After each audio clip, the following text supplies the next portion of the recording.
I'm Shar. And I'm Kelly, and together we host Drinking and Screaming. We're a new horror discussion podcast based out of Vancouver, British Columbia, where each episode we pair a new cocktail with our movie of the week. For instance, I'm pairing this ad with just a shot of tequila. You know, because most ads are horrible. With Drinking and Screaming, you'll find yourself pulled into a new horror film to discuss and a new cocktail to try every week. Every episode is laced with great soundtracks, theme breakdowns, production trivia, Char's bad drinks, and so much more. What? I said clips from the movie. New episodes every week. Join in on the spoops. Drinking and Screaming, wherever podcasts are found. I give this ad a 5 out of 10. You know, we don't rate the movies. 5 out of 10. You're in the place where mysteries and the missing meet, where conspiracies lurk around every corner. Welcome to the Deep, Dark Truth. Welcome back to the Deep Dark Truth. I'm Mo. I'm Chip. And I'm Mikey. And today we have a very special episode for all of the countries that have helped us get on the Apple and Spotify podcasting charts. You know, everyone who isn't America. So the countries that are going to be included in our cryptid list today are Finland, the Netherlands, New Zealand, Colombia, Estonia, Vietnam, Peru, and Costa Rica. You're better than everyone. So first up, Mikey is going to tell us all about cryptids in Estonia. All right, so the first creature/cryptid that we are going to discuss is the Little Old Man of Ulamist Lake, or the Little Gray Man. He is said to live near Tallinn in Ulamist Lake, and legend has it that he was unable to escape from the heavy rains that filled the lake and drowned.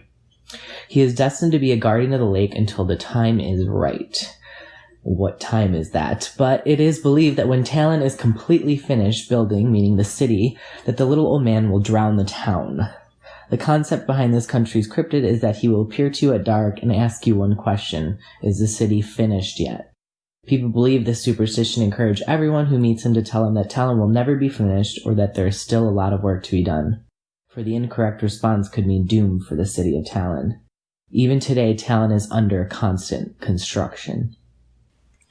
Yeah, I think it's, amazing that the town is just keep building. It's like, The House. Rose Red? Like, The Diary of Ellen Rimbauer? Or isn't that what they did with the Winchester mansion, too?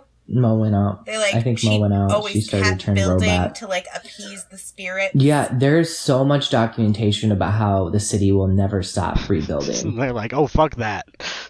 We don't believe, but just in case. Just in case. Seriously, they're just, it's just in case. What happens if he asks you and you're like, I don't know. Why would I know? I'm a tourist. Apparently there was always guards to the city that always guarded overnight, and so that most of the time it was the guards who saw him, and that's how the legend started. But now people have said that they have, seen him or interacted with him throughout the town. Oh, the guards are lacking. Right. In other stories, he appears every year on the same day. Keep the tourist in that night. The drowning part reminds me of Daigle from, Lord of the Rings. I was just like, I know this story. It doesn't end well. No. Drowned it precious. I just watched this, now I can't remember. I think it's a Swedish horror action movie that's about a real town near some giant-ass lake up there, and if a rock shifts at all, the town is going to die. There's just going to be this huge tidal wave, and it's going to kill them all, and it's scary because it could and will eventually really happen. Wow. I can't remember the name now. Oh well. Google it. It's not in English. Way to bring down the room. You're welcome. All right, on to our next Estonian cryptid that I looked up. I found Hid the Giant.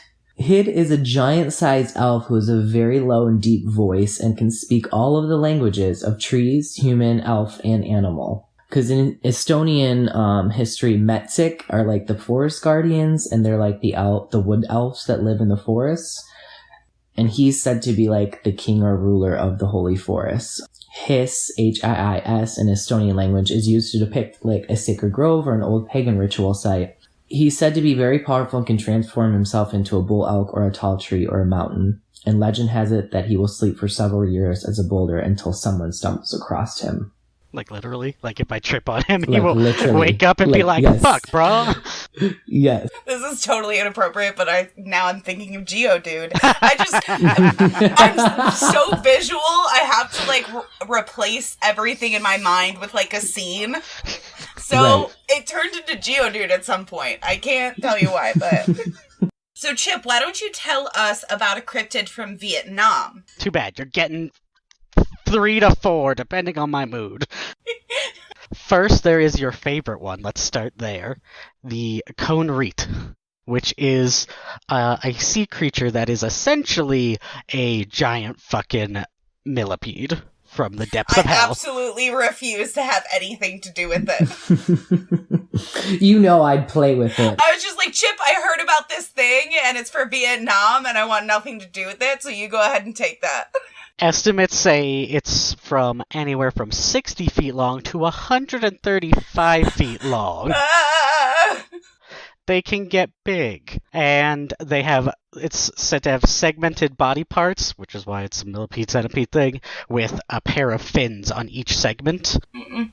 And so this is sort of an out-of-fashion cryptid. It had its peak back in the late 1800s.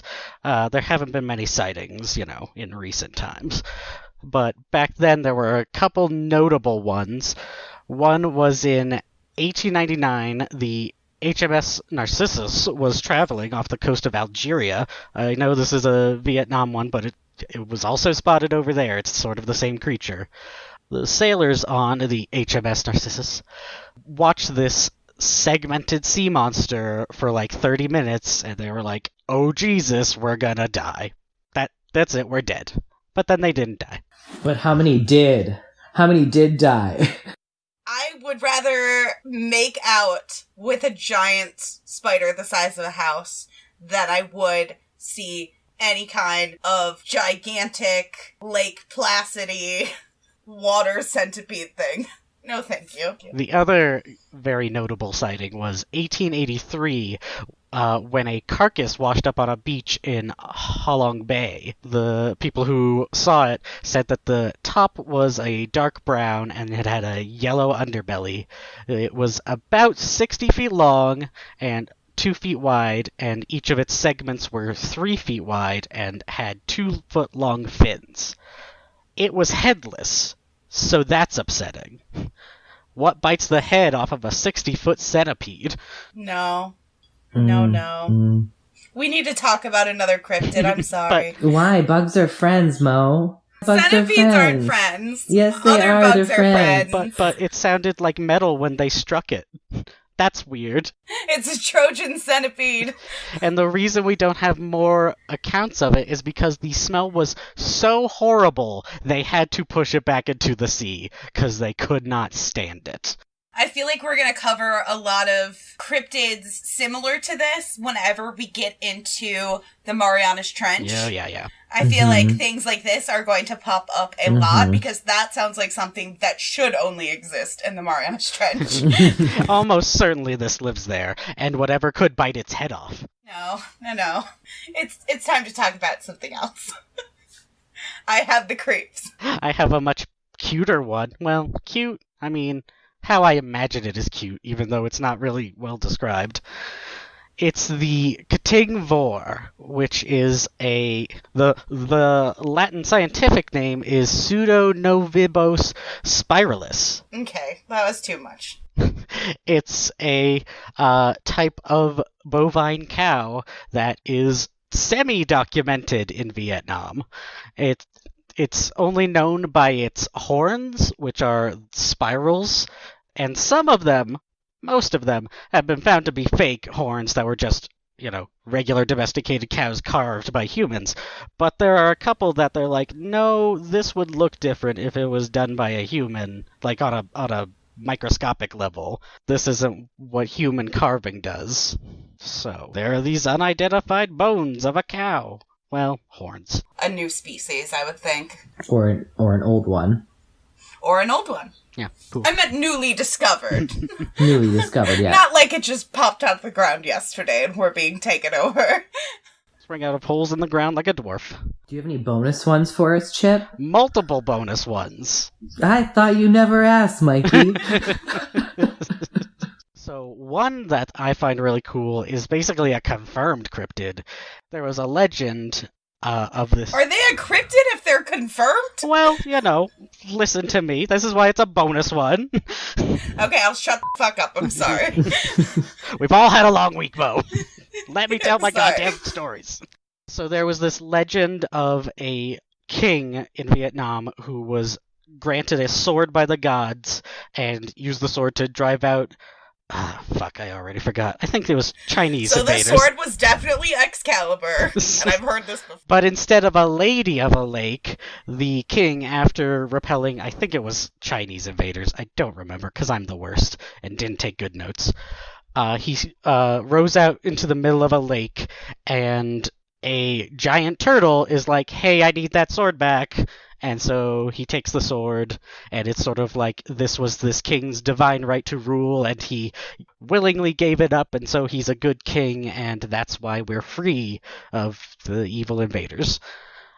And so giant turtles did live in that lake, and unfortunately they're practically extinct, but there was a particular turtle who died recently because the lake was, poisoned and everything. But he was really cool and made everyone happy until he was dead. You tried to lighten it up. It didn't work. Epically did not work. How big were these turtles? The real ones were more like 10 feet, as opposed to, the legendary one, which were like, I'm a building. 550 pounds? Golden turtle, maybe? Yeah. That is when it was a monstrous god turtle. One researcher named it thinking it was a new species, but then it turned out to be an old species. It was the Yangtze giant softshell turtle. What a cute cryptid. The lines on the back have some resemblance to Chinese printing, so I'm sure that looked really cool. You are right, that does sound like a cute cryptid. He's just a friend god. This one's more of an urban legend, not a cryptid, but it's on brand for us, and it's not queer on brand. There was a couple living in a older, poorer town that didn't have good refrigeration, so they dried their meats in the backyard and salted them and left them out overnight, and in the morning they came and got them. But for a couple nights in a row, this one couple, their meat kept going missing, and... How long ago? Depends on who you ask, because it's one of those urban legends like Hook Hand. Okay, I was gonna say, because if this was a long time ago, you didn't have to be poor to dry meat. Everyone just dried their meat. No, it's not. I know that's a weird thing to get hung up on, but I'm like, is this new? It's not like before refrigeration. It's like probably like the 60s to now-ish, depending on who... I'm sorry, I'm asking all the wrong questions. Continue. He had a hook for a hand, Mo. Anyway, their meat goes missing for a few days in a row, and they're like, what the fuck? So they decide to stay up all night and have a stakeout and see who's doing it. So that night, they sit there in their little dark house looking out the window, and they see a figure come over the fence and start eating the food. So they go creeping forward, getting ready to be like, hey, don't eat our meat, you asshole. And they see that it's the old woman from next door, but... she looks as if she's possessed. Her skin is pale. She's eating the meat raw, like in huge chunks, just ripping it up with her mouth. And then once she's eaten it, she jumps back over the fence as if she was a young, spry thing of 37. I don't know. No kids, no old ladies, gives me the creeps. Want nothing to do with this either. So, I'll take it over the centipede, but like... would you rather make out with a possessed grandma? Oh my god! I don't want to play this game of Fuck, Marry, Kill. I'm out. You started Thank it. you. Giant spider, possessed grandma, ocean centipede. I said it to prove a point. This is our new segment. Fuck, Marry, Kill Cryptids. Oh god, what have we become? We started like this. Oh yeah, but that's true. Anyway, the next day, the couple goes over and confronts the family, is like, hey, what the fuck, your grandma is eating our meat, and also she looks scary. But the family's like, it couldn't have been Grandma. She's been sick for the past few days. She can't get out of bed right now. You're wrong. So... Why didn't they move away? This is already a bad story. It's only a few nights later. They didn't have time to even leave. So say you. They go out on a date night, the couple, and they leave their baby with a babysitter. Why the fuck did they leave their baby with the grandma hanging around? Well, spoilers. Oh my god! Does the grandma eat the baby? Well, spoilers, but my Shit. next sentence was, when they come home, they hear a scream from upstairs. And they and the babysitter rush up, and they find the grandmother gnawing on the baby's arm. No!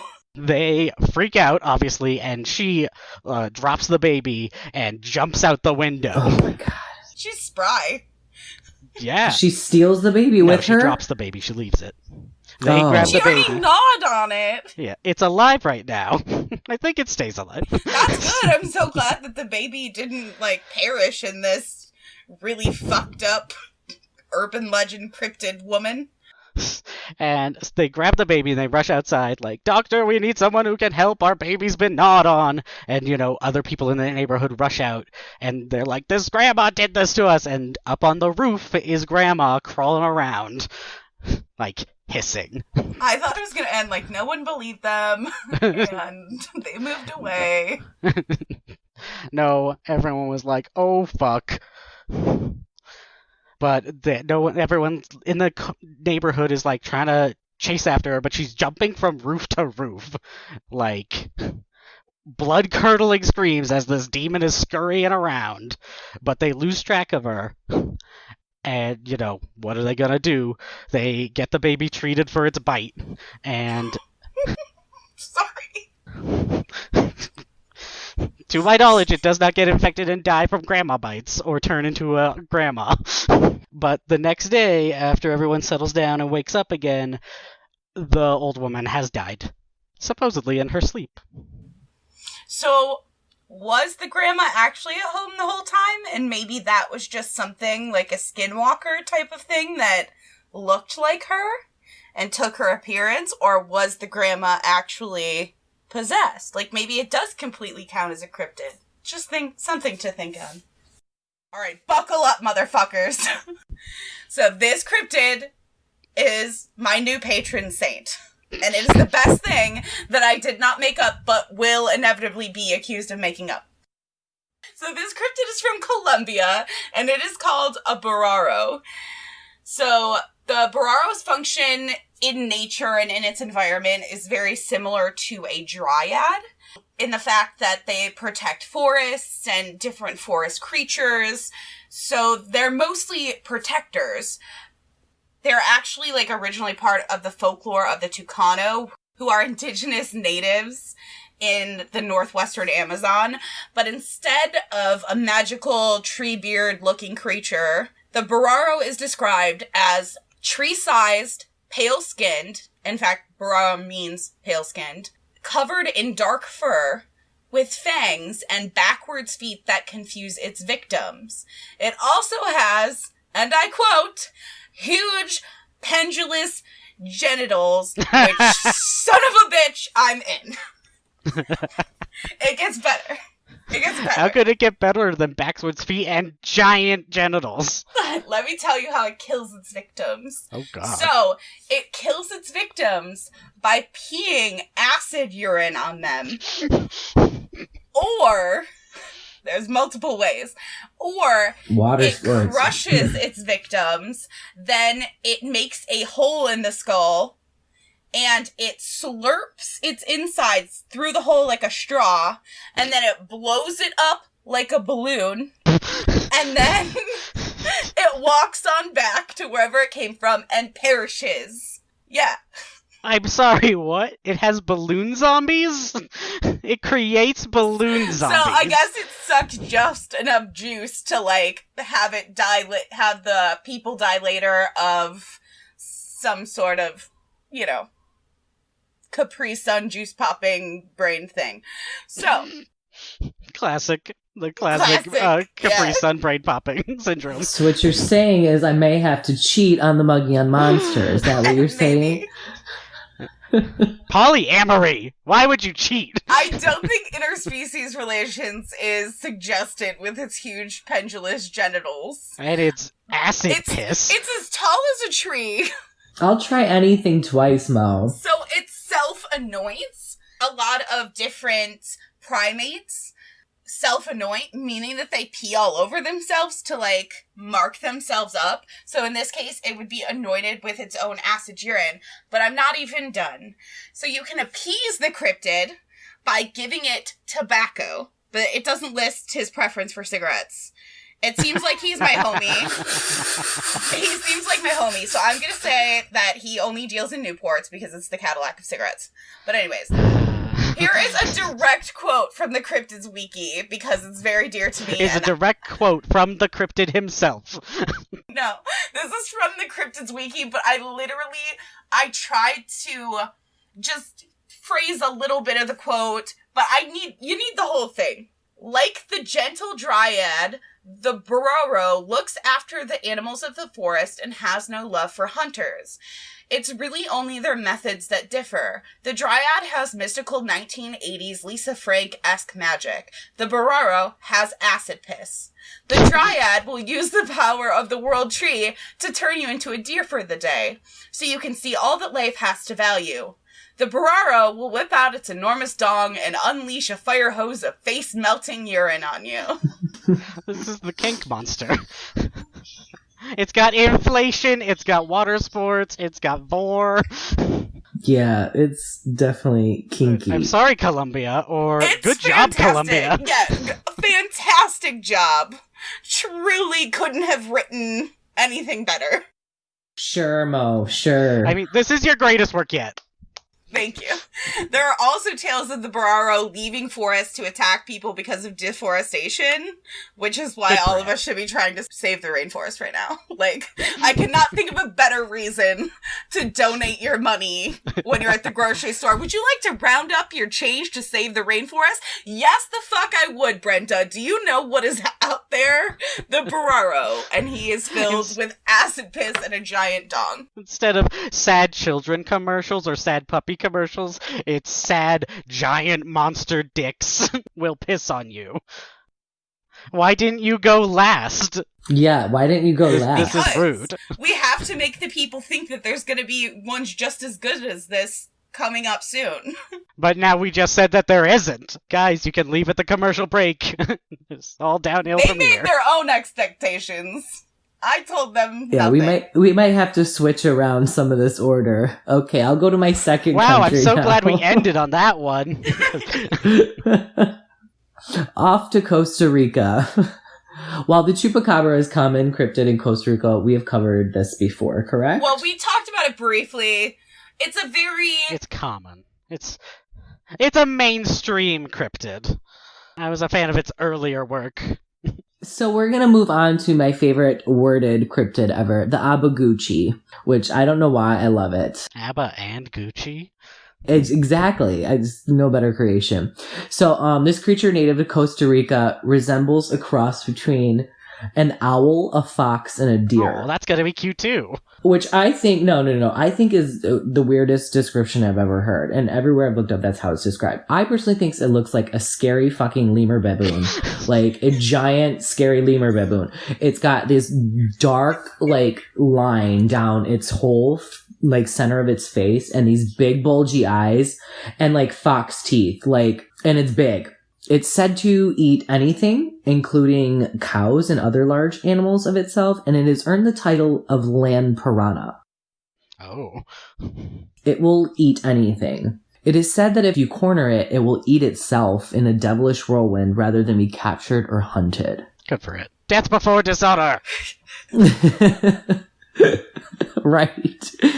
So some believe it is an actual animal that may have gone extinct. Some believe it's a hoax, and others believe that it's a rare cryptid.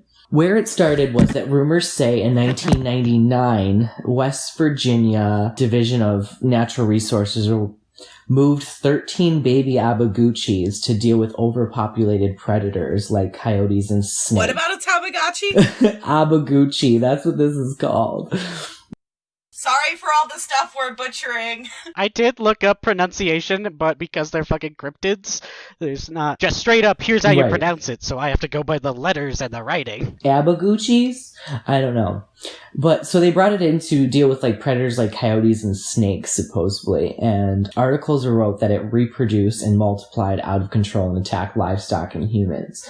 So they don't know whether they did this to scare people or if this actually happened or if this was a real animal in the first place. So this is an invasive cryptid species. It's not even just a standard Correct. cryptid. Supposedly, and there were reports of it being seen and reports of it being hit by a car and run over. But at this time in 2001, farmers and parents like heavily armed themselves throughout the country because they were scared of it. Well, See, this is what you get. Sometimes you have toads in Australia, and sometimes you have demon monkey foxes in West Virginia. Mountain Mama. Another one is the Dinamu. And this cryptid is described as the water tiger. It is said to be a folklore of the Cabasar people of Salamanca. I'm sure I butchered both of those. Did you just pick your cryptids based on their names? Because these are wonderful names. I know, I love them. So this one is said to be the folklore of the Salamanca people and is described as large river-dwelling cat with long fangs that extend past his lips and in most versions has 2 tails. Descriptions enlisted as a man-eater which drags unsuspecting victims into the pond to kill and drink their blood. Classic. Picture a large Espion crossbred with an alligator saber-toothed tiger. Yeah, I'm out. I'm out. No, thank you. No, it's an Espion cross with a tiger. No. A vicious vampire-like saber-toothed tiger. No. Mm-mm. Then we will move on to the Netherlands. And you could look for probably 2 weeks and find cryptids and creatures and myths in the Netherlands. There's so much out there. But Mo listed one, and I went with one of my favorites, and then I want to do a bonus mention. So the Cardos was described as a hellhound that had tall, standing, pointy ears, curling, sleek fur, and glowing eyes. It kind of reminds me of like the Ghostbusters, like dog guardians of the portal, or like the like Anubis like dogs, like in the tall, like dark, whatever. So it is commonly held that it appears around Duvendale and Pasberg and in cemeteries. It is also known as Hellhand, Cardoshand, Verkeedhand, and Woden's Helper. The myth goes that if you see Cardos, it foreshadows a death or injury of an acquaintance of yours, and especially if on your doorstep. It's an acquaintance, it's not you? Right, it's not you, it's an acquaintance. And I like this one. Plenty of encounters are all over on Reddit and beyond and documented that of seeing these glowing eyes or these dogs, hellhounds. I just really like that it's not your classic graveyard dog. You see the grim, you die in a week. Yeah, No, exactly. it's like, someone in your circle's gonna die. Damn, that coworker who I liked. The next one is the Witweven, which I like. In early Dutch Low Saxon, it meant wise woman, but modernly it translates to white woman. Which is scary in its own right. Not just kidding. this cryptid's now called Karen. The most horrifying of them all. Tell us I'd rather more make about out with Karen. a giant ocean centipede than meet a Anything Karen. but Karen. Anything but... This already feels like a fake thing that was made up. I know I get accused of making up stuff all the time. But So in far longer times, in historical times, Witweven were wise medicine healers and herbalists. So picture like Moana's grandmother or Katara and Korra. If I just spoiled Korra the Avatar for you, I'm not sorry. You've had your time and you're a little trash monkey. Anywho. It's queer. So they were kind of beloved and honored, honestly. So it is said that they had the gift of prophecy and telling the future. And lore has it that their spirits remained on Earth after ceremoniously being honored upon their deaths. They tended to reside to gravestone sites and other sacred places, and mythology holds that the cryptids were both benevolent and malevolent spirits, sometimes constantly changing or dependent on their mood. Sometimes you wanted to run into them, sometimes you So didn't. not quite a Karen, except if they were in a bad mood and they call the cops on you. I mean, what? What? That would never happen. Honorable mention is, I saw this on just like a comment on somewhere in Reddit, but it was the Dwachliges. I'm butchering it, but Dwaalichjes. It was said that this was spirits of children who wandered into the swamps and drowned and became these orb-like spirits that coerced you into drowning in the swamps, Classic. and I find that terrifying. There's like 3 Pokemon that do the same thing. Calm down. Right, exactly. But it's still terrifying. Oh, no, thank you. Classic dead child. Classic drowning you because it drowned. Yeah. It's vintage. That's it for me, Chip. So the ones I have from New Zealand are all from traditional Maori cryptids. The first one is the Taniwa, which is a sort of dragon-like reptilian sea creature. Sometimes they have wings, sometimes they don't. They can shapeshift into basically anything, but they favor sharks, giant turtles, whales, dolphins, that sort of thing. They were sort of also like the European dragon in that half of them were good, half of them were bad. You've got the ones who kidnap women and eat people, that sort. But you also have the wise protectors who take care of tribes, and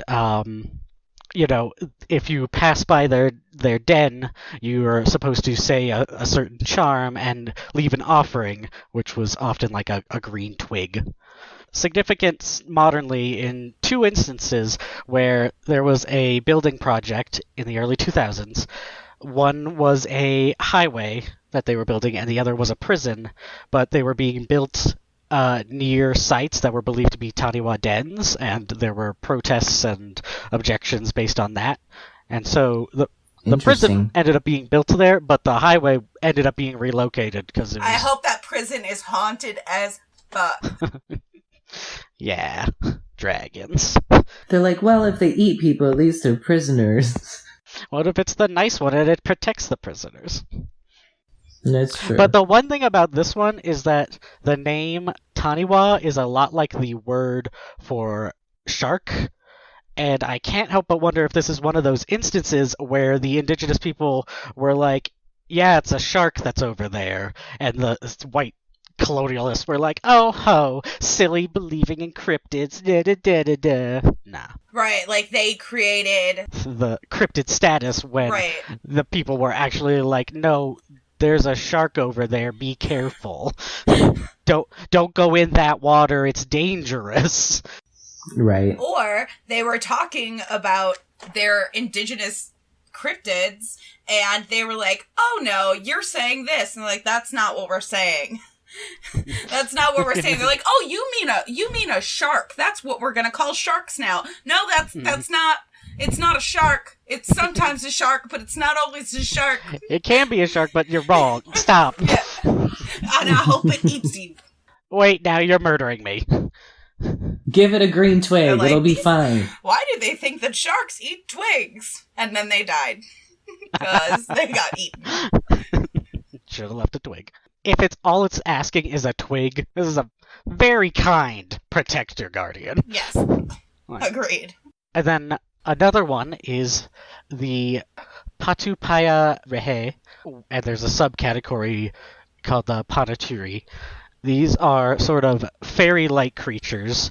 They have pale to white skin, or occasionally reddish skin, and red hair or blonde hair, and their size sort of varies depending on who you ask. They could be like 2 feet tall, or human size, or over 7 feet tall. That's a lot of difference. Yep.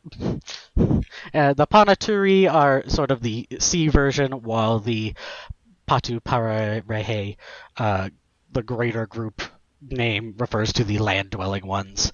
And the land-dwelling ones tend to live in thick forests or on top of misty hills, and their homes are made of dark vines or mist itself, so that's scary.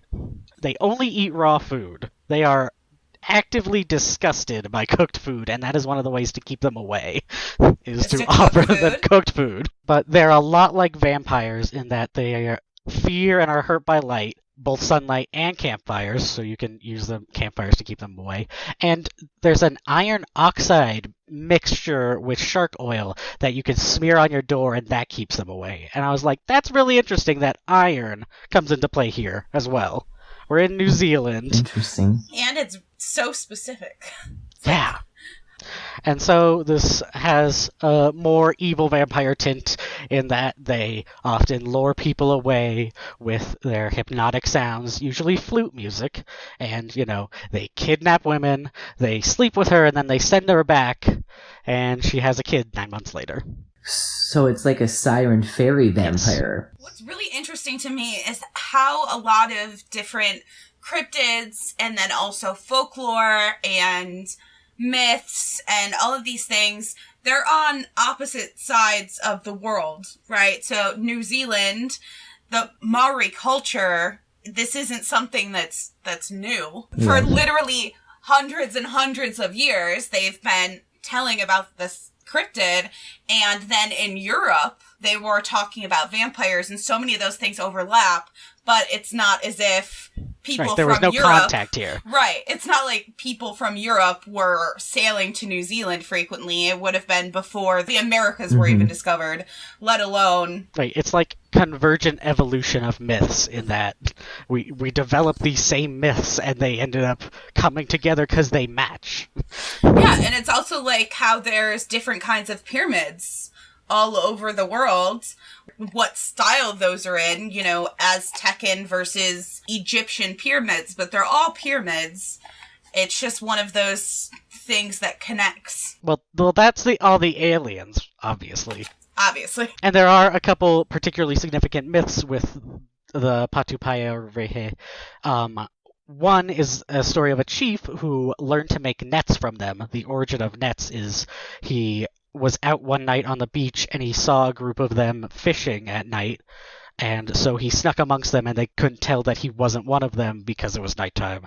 And so he was working with them to make these nets, but he made his knots loose so that they kept coming untied, and so he kept them there until daytime, and they fled from the sun and left their nets, and that's how we learned nets. That's interesting. There was also one who was named Miru. I don't know why this one specifically got a name, but Miru. He married a human woman, and he took his father-in-law to his mystic realm and taught him the sacred arts, and that's how, medicine men and priests learned their knowledge. Their traditional knowledge is essentially gifted to them by one of these. When sometimes they capture a woman and send her back pregnant, redheads and albino children were believed to be descendants or the actual children of those pairings. Oh, interesting. And so my last one for New Zealand is they're like shadow creatures. They're very tall and thin and skeletal, but they have translucent, almost ghostly skin. They usually wear a black cloak. You often see them riding on a black horse. That's sort of classic. They go around hunting for treasure or murdering people who have wronged them. And the origin of them is, they're said to be these revived bodies of dead kings by a necromancer. And it's called the Nazgul, or possibly the Ringwraiths. It was really hard to make it towards the end. There is exactly 7 of them. Wait, 9. I was gonna say, run them how? And see what you came up with. Shout out to New Zealand, because we are currently, again, on their Apple Podcast charts as of right this second, which is the end of July. You won't be hearing this for 2 weeks, but there it is. Thank you, New Zealand. I'm teasing you lovingly, right, New Zealand? Look out for those wraiths. Stay safe. Did I do it with a straight up face? Was it deadpan enough? Yeah, I thought so. I also knew what you were gonna say, so I was having trouble, keeping my shit together, because I really was gonna inquire a lot. And then what do they do, Chip? I missed my improv chance. Sorry. Cut myself off, thank God. All right, we are moving on to Peru. So Peru, we covered the pish taco. The fish taco, sorry? A pish taco with a P. Piss taco. A pish taco. I'm Pish. I'm being irreverent. I hate irreverent films, Chip. So this South American cryptid, much like a boogeyman-esque monster, is well documented and dates back to Spanish conquest. Pishchaco dwells in the Andes region, particularly in Peru and Bolivia. He is also known as Carisi, Nakak, and Likichiri. Some legends say he cuts up his victims and sells them in chicharrones. His name does derive from the Quechua language word pishte, which means to behead, cut throat, or cut into slices. So a very creepy boogeyman, basically. And the next one is the Sakamama, or the Sachamama. It's a huge snake-like turtle creature who is said to be spotted all over Peru. Reports of sightings indicated that it is 132 feet long and 15 foot wide. It's very specific. Why are they so big? Why are they always so big? I don't know, but that's can't see giant. the small cryptids. I like the fairy circle gnome. No! Fairy circle, the most dangerous thing we've mentioned all episode. You know perfectly well we do not fuck with fairy circles. I do. I like to live life dangerously. Would you rather walk into a fairy circle or make out with a 135-foot-long centipede? I would absolutely walk into the fairy circle. I might find like a cute fairy girlfriend. You don't know. They might Or not you all might be bad. be eaten alive because you disrespected them. You will find one, and you will die. You will get pregnant, and you will die. I respect and fear them as appropriate. They won't know that by the time I get my hooks. Lies! So this creature is depicted as a completely black, having two snail-like feelers at the tip of its snout and having a large conch-like shell with trees growing on it and around it. Some legends say it is two-headed, and some say it has the power to put victims to sleep in order to devour them.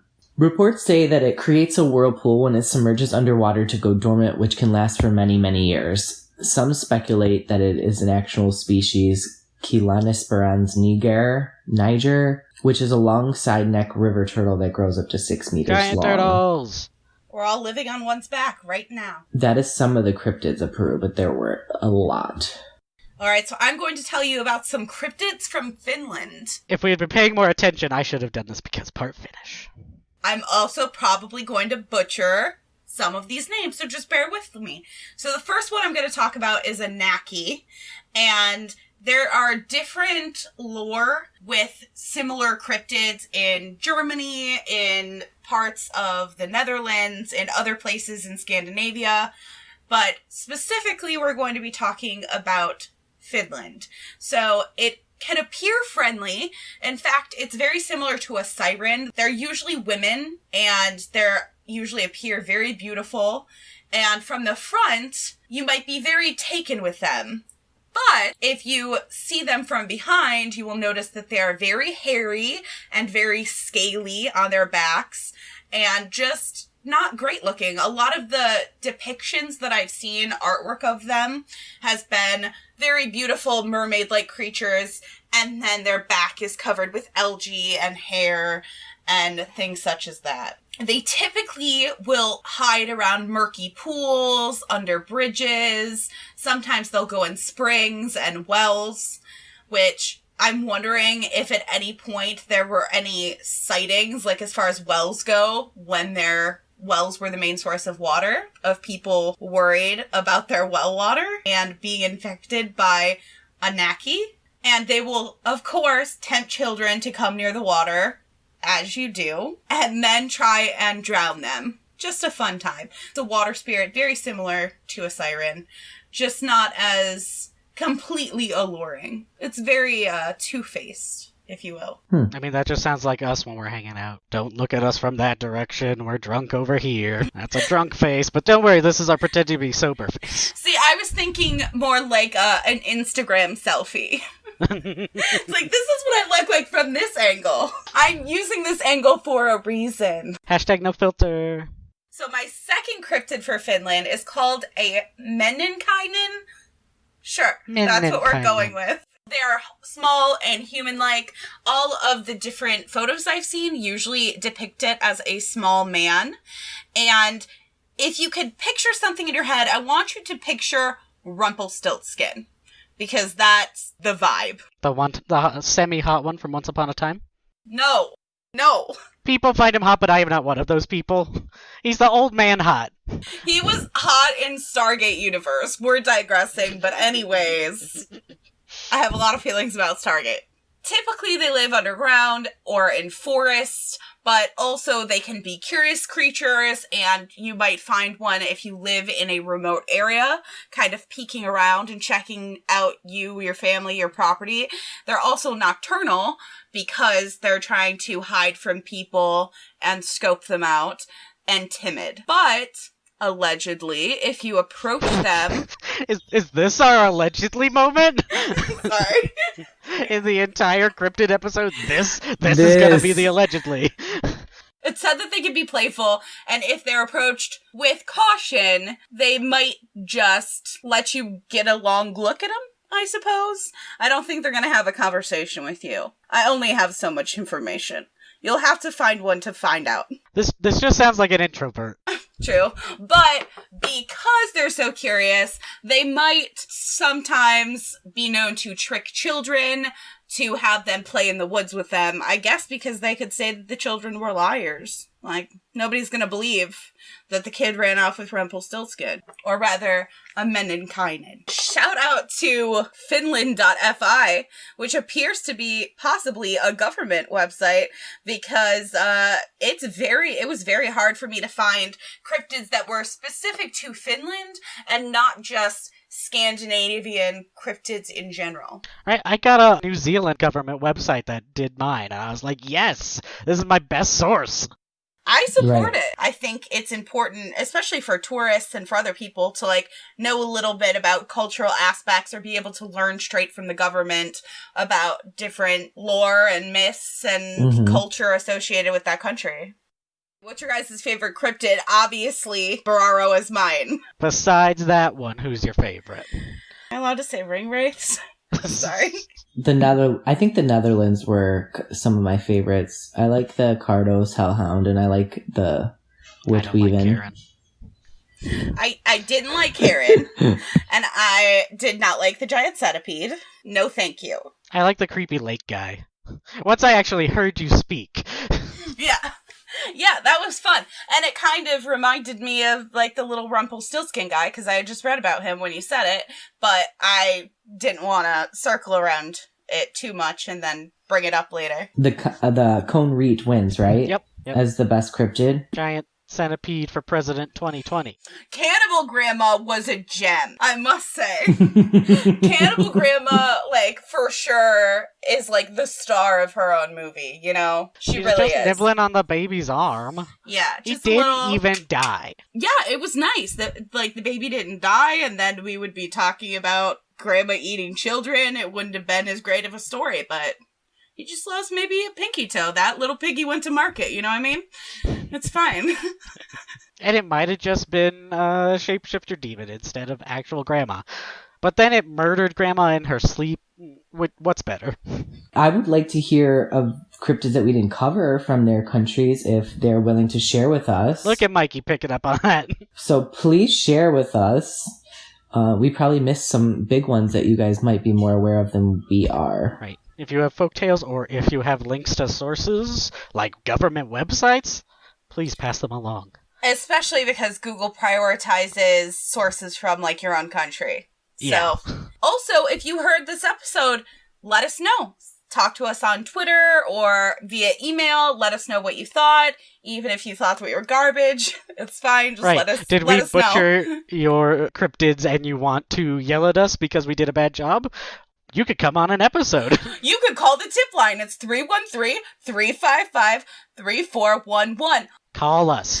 Until next time, I'm Mo. I'm Chip. And I'm Mikey. You just listened to the Deep Dark Truth Podcast. See you next time. And remember, your local cryptids want to meet you.